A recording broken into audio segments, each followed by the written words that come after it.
আসসালামু আলাইকুম। আজ আপনাদের সাথে শেয়ার করতে আসছি মাটে কলিজা মাংস গুর্দা ফেপি এগুলা কিভাবে রান্না করবেন। প্রথমে আমরা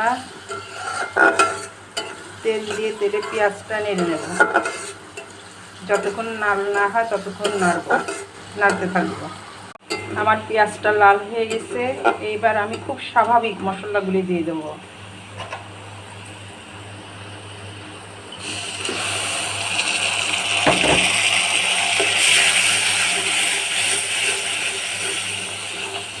খুব স্বাভাবিক মশলার মধ্যে আছে জিরা, গরম মশলা, আদা, তেজপাতা, লং দিই নাই, দারচিনি।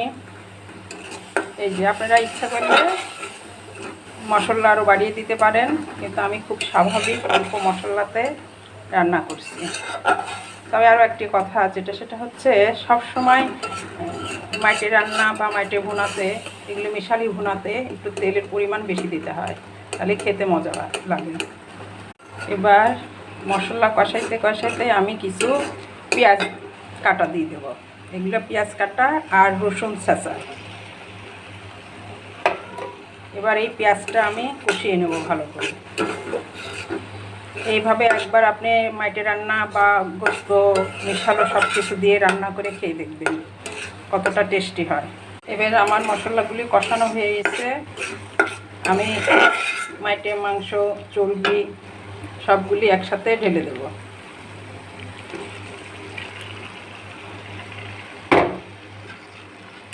এবার সুন্দর করে নেড়ে কষিয়ে নেব।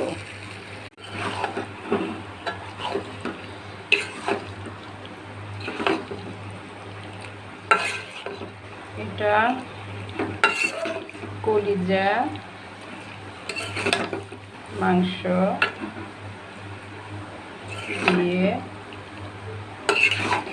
আমি রান্না করছি আজকে